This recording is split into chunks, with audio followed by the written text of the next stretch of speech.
Lecture 7 will start our look at analytical instrumental methods, starting with spectroscopic methods.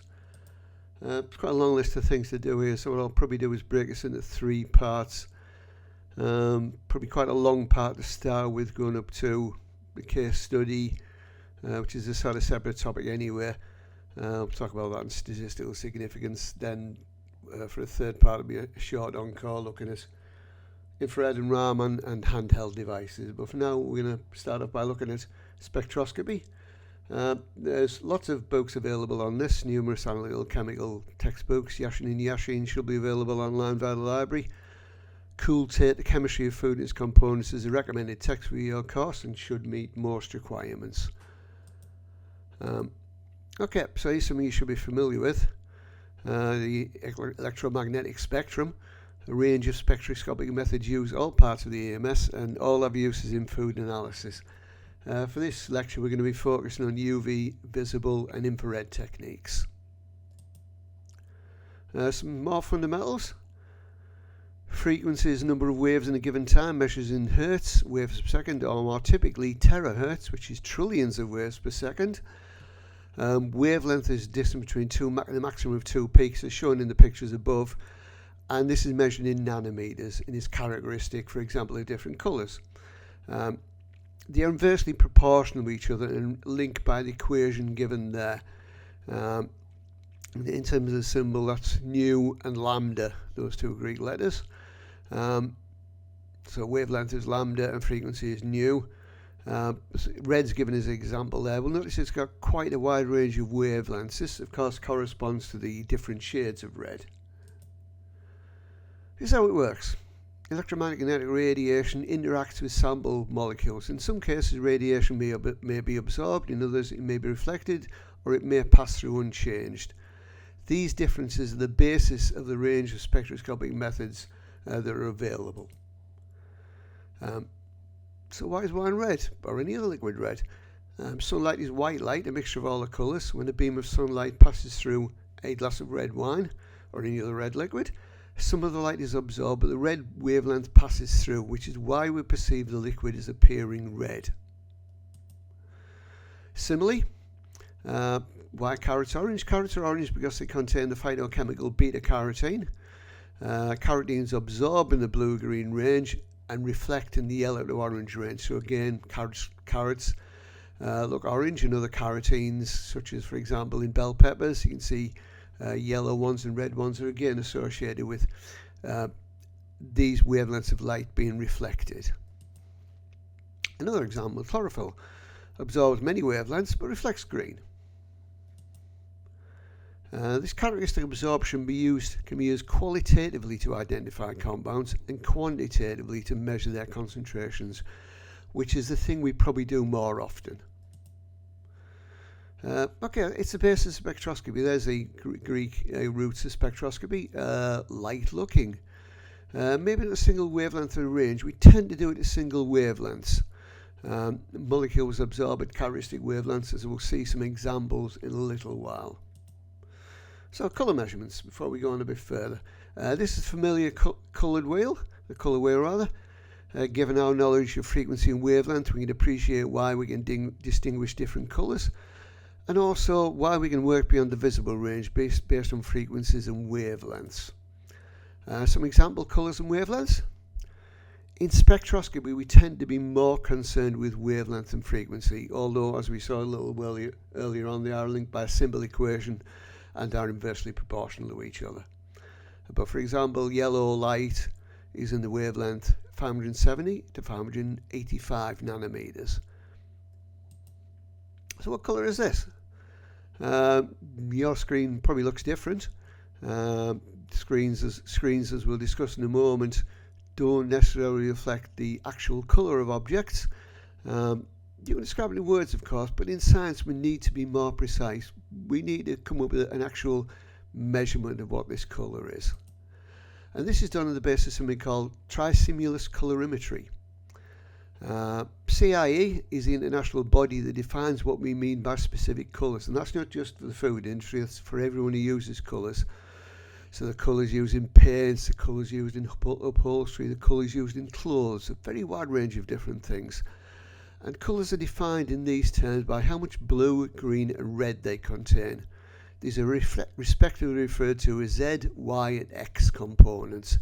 And there's a graph there of some material which has particular amounts of blue, green and red components in its spectrum.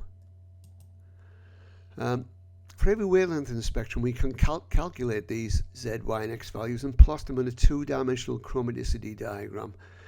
Now, as I mentioned a bit earlier on, the colours typically shown in a typical computer monitor are rather more limited than ones the human eye can see.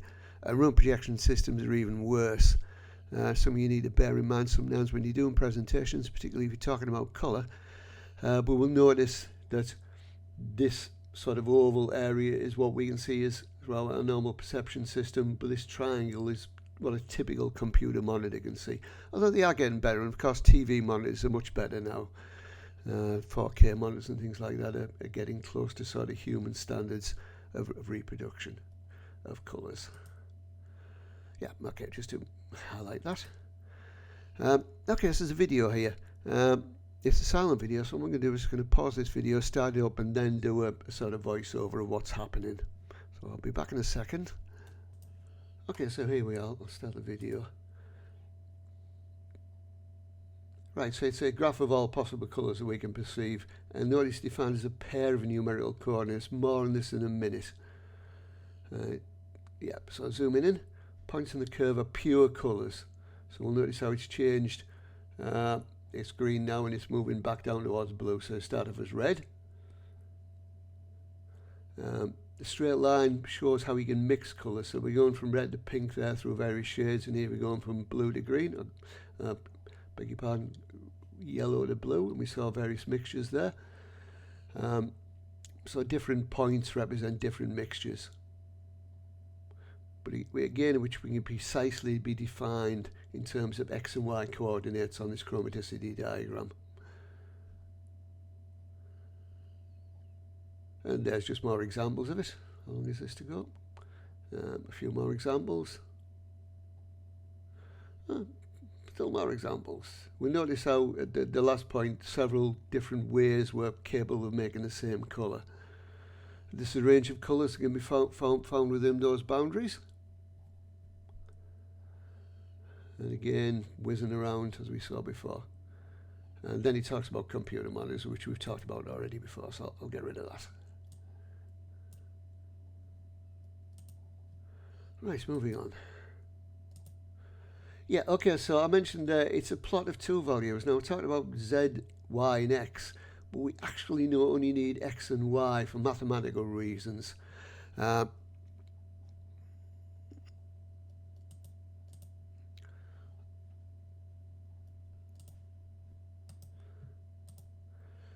Yeah, don't worry about remembering this. This is just to illustrate what's happening. If we know X and Y is easy to calculate in Z, and the instruments we use to measure colour do this conversion automatically for us. But this explains why the chromaticity diagrams only have two axes. There's another diagram. Of course, you don't need to remember the details here, just the general principles. That's quite a nice one, showing the sort of general range of colours. Using a spectral sensor, measurements were taken of whiskey samples in this particular example. Natural food colorants were added to simulate minor variations. He talks about, I'm reading from the paper here, colour is notoriously fickle, depends on the background light, the sample, and too often the subjectiveness of human judgment.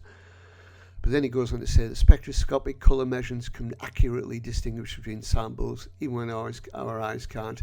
And in this case, it's of whiskey samples. So if you click on the link there, it'll take you to the paper so you can have a read of that if you're interested for background reading. Okay, there are many spectroscopic methods. We will focus on UV visible and infrared here. This is a very schematic diagram of a spectrophotometer. More detailed information is linked and talked about a bit later on. So what happens in the top row of images? Light is shone from a source through a sample cell containing a liquid. A monochromator moves through the range of wavelengths being measured after the light's passed through the liquid sample, and the amount of absorption of light at each wavelength is measured using a detector, and then this information is displayed as a spectrum over here. We'll notice there's a peak around 530 nanometers here. This is said to be the wavelength of maximum absorption, often called lambda max. It's worth pointing out that a sample may show more than one maximum, and it's characteristic of the molecule concerned. To get an efficient analysis, we do need to know the wavelength of maximum absorbance lambda max, and here's an example for beta carotene. So around 410 nanometers in this case, with a minor peak a little bit higher up, but we normally tend to measure in this case around 410 because that's the highest peak we get, so it's going to give us a most efficient analysis. It's done in simple plastic tubes called cuvettes, which I'm sure you're familiar with from biolabs. Some definitions here which we'll bring into an equation in a second. IO is the incident light. That is the intensity of light before it passes through the solution. I1 is a transmitted light. That is the intensity of light after it has passed through the solution. That is to say, after some of the light has been absorbed. L is the path length. That is the distance the light passes through the sample, which is often 1 centimeter. Which leads us to the fundamental relationship that underlies spectroscopy. Modern systems calculate the information we need, so you don't need to worry about this. This equation there, A, is the absorbance, so the amount of light that's absorbed by the sample. Then we have some interesting parameters. There's the wonderfully named molar extinction coefficient, eta, of a chemical species at a given wavelength, which is a measure of how strongly the species absorbs light at that wavelength. It's not clear to me why it's called a molar extinction coefficient, but it's a nice phrase. It's an intrinsic property of the species, the molecule in this case. The actual absorbance depends on the thickness of the sample, L, the path length, and the concentration, C, of the dissolved species or molecule. The molar extinction coefficient as the units moles per decimeter to the -1 per centimeter to the -1 but is usually reported without them, since these are usually included in other units. So this is how we get our results. By this equation here, A equals log 10 I0, the incident radiation divided by I, that should be I1, the transmitted radiation. Since the result arrives from the division of two absorbances, the units cancel each other out, so absorbance is dimensionless. That is to say, it has no units. It's just a number. Okay, so quantitative analysis. Since the amount of absorption at a particular wavelength, usually the maximum, is proportional to the concentration of whatever we are measuring, we can use spectroscopy to do quantitative analysis. In fact, it's its main use of spectroscopy by a huge distance. And that's true whether we're using a spectrophotometer directly, like in the example we're going to see in a little while, or we're using it as a detector attached, for example, to a HPLC system. Yes, the machine does all this for us. We put in our sample, we set up various parameters, and it gives an output, which is a measurement of the absorbance. In this case, a single number. Often will give us things like a graph, which you will see in various modules when you do absorbance measures using spectrophotometry. Here's a schematic of a typical UV visible spectrophotometer, and it will help you understand how these things work, and you should know this. It's potentially examinable. I'm not going to go through in detail. I've talked a little bit about what the various parts do, and there is more information available via these resources in Blackboard. So in the Learning Resources folder, there are various LearnSci resources which you can click on, and it'll take you through videos and tutorials and various other information. So have a look at them in your own time. Okay, so how do we do this? This is a quantitative analysis process. Typically, we obtain lambda max of the molecule we're interested in. We might do this by running a scan of wavelengths to get an output like this, or we might just look at the value up somewhere. More likely to be the latter, I would suspect. Then we run a standard line. Hardly surprising, is it? Using solutions of known concentration of the molecule of interest. Finally, run the sample and calculate its concentration in the usual way. We've done this sort of thing on several occasions. When we've done HPLC before, this is what we've been doing, in effect.